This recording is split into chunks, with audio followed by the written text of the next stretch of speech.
మన చుట్టుపక్కల ఉండే సొసైటీ బాబాయిలు అంటే మనకెలాగో ఒక రకమైన గౌరవం ఉంటుంది కదా. అరే ఎంత మంచి మనిషిరా, ఎప్పుడూ నవ్వుతూ పలకరిస్తాడు అని మనం సర్టిఫికేట్లిచ్చేస్తుంటాం. కాని అదే బాబాయ్ ముఖానికి ముసుగు వేసుకున్న ఒక సైకో మృగమైతే, పైకి సాఫ్ట్గా కనిపిస్తూ లోపల ఒక రేంజ్ కామ పిశాచిని దాచుకుని ఉంటే, అబ్బో వినడానికే వణుకు పుడుతోంది కదా.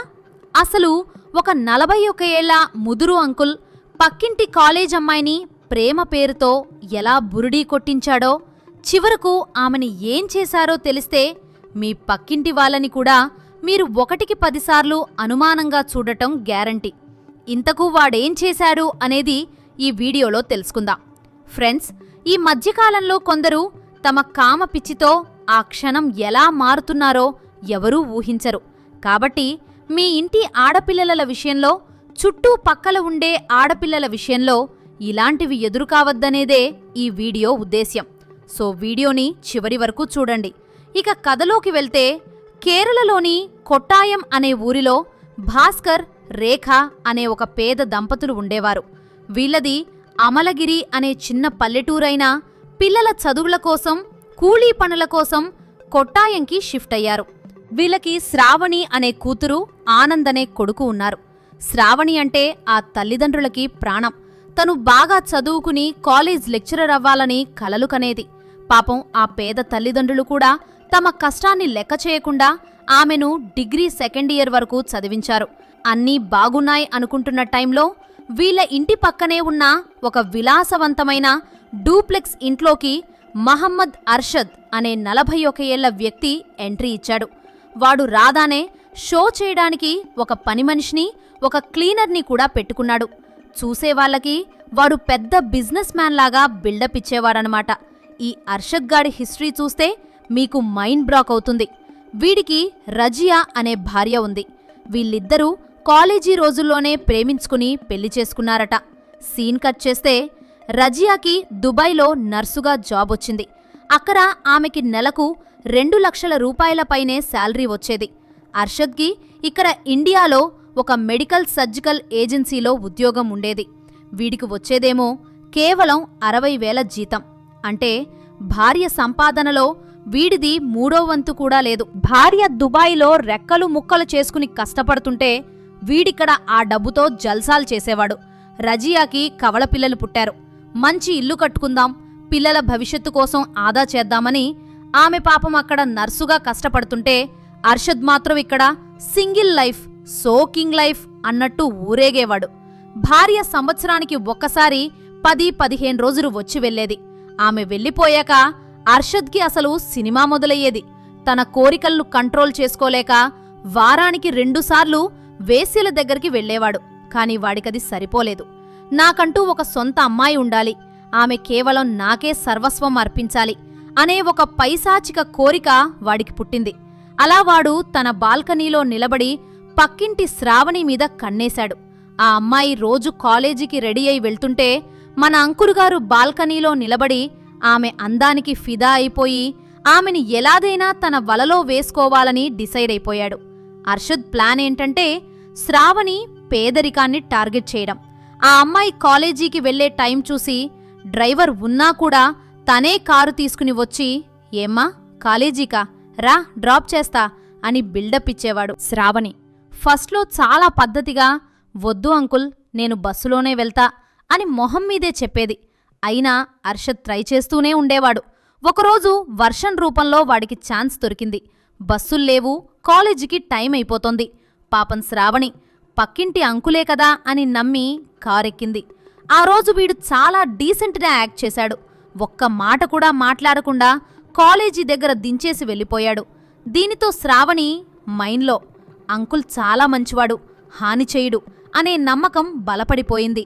అక్కడ్నుండి తరచూ కారులో లిఫ్ట్ తీసుకోవడం మొదలైంది. ఒకరోజు అర్షద్ శ్రావణి ముందు ఒక రేంజ్లో సెంటిమెంట్ డ్రామా ఆడాడు. ఈరోజు నా బర్త్డే, కానీ నా భార్య డబ్బు సంపాదనలో పడి నా బర్త్డే కూడా మర్చిపోయింది అని కన్నీళ్లు పెట్టుకున్నాడు. పాపం ఆ అమాయకపు అమ్మాయి ఈ ముసలి కన్నీళ్లు చూసి నిజమే అనుకుంది. ఆ రోజు కాలేజీ మానేసి వారి బర్త్డే సెలబ్రేట్ చేయడానికి ఒప్పుకుంది. ఇంకేముంది, వెంటనే ఆమెను ఒక 5 స్టార్ హోటల్కి తీసుకెళ్లి కేక్ కట్ చేయించి ఆ తర్వాత షాపింగ్ మాల్కి తీసుకెళ్లి 10,000 రూపాయల బట్టలు కొనిచ్చాడు. శ్రావణి షాక్ అయిపోయి, నా బర్త్డే కాదు కదా అంటే, నువ్వు నా కోసం కాలేజీ ఎగ్గొట్టొచ్చావు, నీకోసం ఈ మాత్రం చేయలేనా అని డైలాగులు కొట్టాడు. దీనితో శ్రావణి పూర్తిగా వాడి మాయలో పడిపోయింది. ఫ్రెండ్స్, ఇక్కడ ఒక్క నిమిషం గ్యాప్ తీసుకుని ఆలోచించండి. అసలు పరిచయం లేనివాళ్ళు లేదా పక్కింటి వాళ్ళు మనకి ఇలాంటి ఖరీదైన గిఫ్టులిస్తున్నారంటే దాని వెనక ఏదో ఒక దారుణమైన ప్లాన్ ఉంటుందని మనం ఎందుకు పసిగట్టలేకపోతున్నాం? మీరు ఎప్పుడైనా ఇలాంటి పక్కింటి అంకుల్స్ని చూసారా? లేదా ఎవరైనా మిమ్మల్ని ఇలా ఇంప్రెస్ చేయడానికి ట్రై చేశారా? ఒకవేళ మీ లైఫ్లో ఇలాంటి సిచ్యువేషన్ వస్తే మీరు ఎలా రియాక్ట్ అవుతారు? మీకేమనిపిస్తుందో కామెంట్స్లో చెప్పండి. అలాగే ఈ వీడియోలోని ఇన్ఫర్మేషన్ మీకు యూస్ఫుల్ అనిపిస్తే ఇప్పుడే ఒక లైక్ వేసుకోండి. మీ ఫ్రెండ్స్కి కూడా షేర్ చేయండి. ఎందుకంటే ఇలాంటి అర్షద్ లాంటి క్యారెక్టర్లు మన సొసైటీలో చాలామందే తచ్చాడుతున్నారు. సరే, ఇక కథలోకి వస్తే ఆ గిఫ్టులు, ఫోన్ నంబర్లు మార్చుకోవడం, మెసేజ్లతో శ్రావణి పూర్తిగా అర్షద్ కంట్రోల్లోకి వెళ్ళిపోయింది. ఇంట్లో వాళ్ళు పనికి వెళ్ళగానే అర్షద్ ఇంటికి వెళ్లడం, అక్కడ భోజనం చేయడం, టీవీ చూడడం వాళ్ళకి ఒక రొటీన్ అయిపోయింది. ఒకరోజు అర్షద్ తన అసలు ప్లాన్ బయటపెట్టాడు. శ్రావణి చేయి పట్టుకుని, నేను నిన్ను పెళ్లి చేసుకుంటాను, ఈ ఇల్లు ఆస్తి అంతా నీకే ఇస్తాను అని నమ్మబలికాడు. ఒక గోల్డ్ చైన్ కూడా గిఫ్ట్ ఇచ్చాడు. శ్రావణి కూడా 41 ఏళ్లవాడనే విషయం మర్చిపోయి వాడి ముదురు ప్రేమను నమ్మేసింది. కాని వాడు శారీరకంగా దగ్గరవ్వాలని ట్రై చేసినప్పుడు మాత్రం శ్రావణి పెళ్లి తర్వాతే ఏదైనా అని గట్టిగా చెప్పి వచ్చేసింది. అర్షద్ ఊరుకుంటాడా? వాడొక సైకో అని శ్రావణికి అప్పుడు అర్థం కాలేదు. నువ్వు నన్ను నిజంగా ప్రేమిస్తే నాకు దగ్గరవ్వాలి, లేదంటే నీది స్వచ్ఛమైన ప్రేమ కాదు అని ఎమోషనల్ బ్లాక్మెయిల్ మొదలుపెట్టాడు. ఒకసారి శ్రావణికి హాలిడేస్ వచ్చినప్పుడు ఆమె ఇంటి దగ్గరే ఉంది. తల్లిదండ్రులు పనికి వెళ్లగానే అర్షద్కి కాల్ చేసినా, మెసేజ్ చేసినా వాడు కావాలనే రిప్లై ఇవ్వలేదు. కంగారుపడి శ్రావణి వాడి ఇంటికి వెళ్తే, నువ్వు నన్ను ప్రేమించడం లేదు కదా, అందుకే నీకు రిప్లై ఇవ్వడం లేదు అని రివర్స్లో నిలదీశాడు. ఆ పిచ్చి పిల్లవాడిని నమ్మించడానికి, తన ప్రేమను ప్రూవ్ చేసుకోవడానికి తన సర్వస్వాన్ని వాడికర్పించింది. అక్కడి నుండి వీరి అక్రమ సంబంధం లోతు పెరిగింది. రాత్రిపూట ఇంట్లో అందరూ పడుకున్నాక అర్షద్, శ్రావణి రూమ్కి రావడం, తెల్లవారేసరికి వెళ్ళిపోవడం, ఇలా 1 సంవత్సరం సాగింది. కాని ఒకరోజు శ్రావణి ప్రెగ్నెంట్ అని తెలిసింది. ఆ వార్త వినగానే అర్షద్ ముఖంలో రంగులు మారిపోయాయి. ఇప్పుడే పిల్లలు వద్దు, అబార్షన్ చేయించుకో అన్నాడు. కాని శ్రావణి వినలేదు. నన్ను ఇప్పుడే పెళ్లి చేసుకోవాలి, లేదంటే మా ఇంట్లో చెప్పేస్తా అని డెడ్లైన్ పెట్టింది. సరిగ్గా ఇదే టైంలో అర్షద్ భార్య రజియా దుబాయ్ నుండి ఫోన్ చేసి పిల్లల్ని తీసుకొని పర్మినెంట్గా ఇండియా వచ్చేస్తున్నాను అని చెప్పింది. అర్షద్కి అసలు టెన్షన్ మొదలైంది. అటు శ్రావణి పెళ్లి కోసం టార్చర్ పెడుతోంది, ఇటు భార్య వచ్చేస్తోంది. శ్రావణి విషయం తెలిస్తే తన భార్య డబ్బు, ఆస్తి, పిల్లలు అన్నీ పోతాయని భయపడ్డాడు. 10 లక్షలిస్తా, ఈ రిలేషన్కి ఫుల్ స్టాప్ పెడదాం అన్నా శ్రావణి వినలేదు. నీ భార్య రాగానే మన విషయం చెప్పేస్తాను అని శ్రావణి అనడంతో అర్షద్ ఒక భయంకరమైన ప్లాన్ వేశాడు. తన భార్య వచ్చేలోపు శ్రావణిని ఫినిష్ చేయాలనుకున్నాడు. తన డ్రైవర్, పనివాడ్ని ఈ మర్డర్ ప్లాన్లో చేర్చుకున్నాడు. ఒక ల్యాండ్లైన్ నంబర్ నుండి శ్రావణికి కాల్ చేసి, మనం పారిపోయి పెళ్లి చేసుకుందాం, ఒక లెటర్ రాసిపెట్టి నీ సిమ్ కార్డు కాల్ చేసి నారా దగ్గరికి వచ్చేయ్ అని నమ్మించాడు.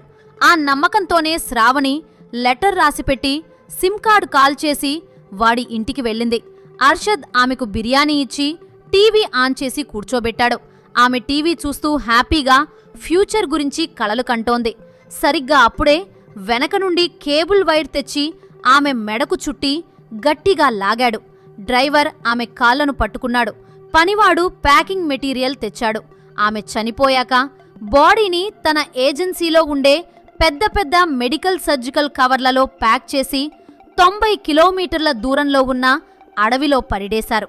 కాని అర్షద్ ఎంత తెలివిగా ప్లాన్ చేసినా ఒక చిన్న విషయాన్ని మర్చిపోయాడు. ఆ బాడీని చుట్టిన కవర్ మీద ఒక బార్ కోడ్ స్కానర్ ఉంది. పోలీసులు ఆ బాడీని చూసి ఆ బార్ కోడ్ ని స్కాన్ చేయగా అది ఢిల్లీ కంపెనీ నుండి మంగళూరుకి, అక్కడి నుండి కొట్టాయంలోని అర్షద్ పనిచేసే సర్జికల్ ఏజెన్సీకి వెళ్ళిందని తెలిసింది. పోలీసులు అర్షద్ కాల్ డేటా తీయగా శ్రావణి నంబర్ నుండి వందల కొద్దీ కాల్స్ ఉన్నాయి. ఇంకేముంది, పోలీసులు తమ స్టైల్లో ఇన్వెస్టిగేషన్ చేయగానే వాడు తాను చేసిన ఘోరాలన్నీ ఒప్పుకున్నాడు. అలా ముగ్గురు కటకటాల వెనక్కి వెళ్లాడు. చూశారు కదా, ఈ కథలో కీ పాయింట్ ఏంటంటే నమ్మకం. కాని ఎవర్ని నమ్మాలో ఎవర్ని నమ్మకూడదో తెలియకపోతే జీవితం ఎలా బుగ్గిపాలవుతుందో ఈ ఘటనే నిదర్శనం. శ్రావణి చేసిన తప్పు అర్షద్ని గుడ్డిగా నమ్మడం, గిఫ్టులకు ఆశపడటం. తల్లిదండ్రులు తమ పిల్లలతో స్నేహంగా ఉంటే ఇలాంటివి జరగవు. మరి ఫ్రెండ్స్, ఈ మొత్తం ఇన్సిడెంట్లో తప్పు ఎవరిది అని మీరనుకుంటున్నారు? అతిగా నమ్మిన శ్రావణిదా, లేక భార్యను వదిలి పక్కా ప్లాన్తో ఒక ప్రాణాన్ని బలి తీసుకున్న అర్షద్దా? మీ అభిప్రాయాన్ని కామెంట్స్లో తప్పకుండా చెప్పండి. మరో ఇంట్రెస్టింగ్ రియల్ స్టోరీతో మళ్ళీ కలుద్దాం.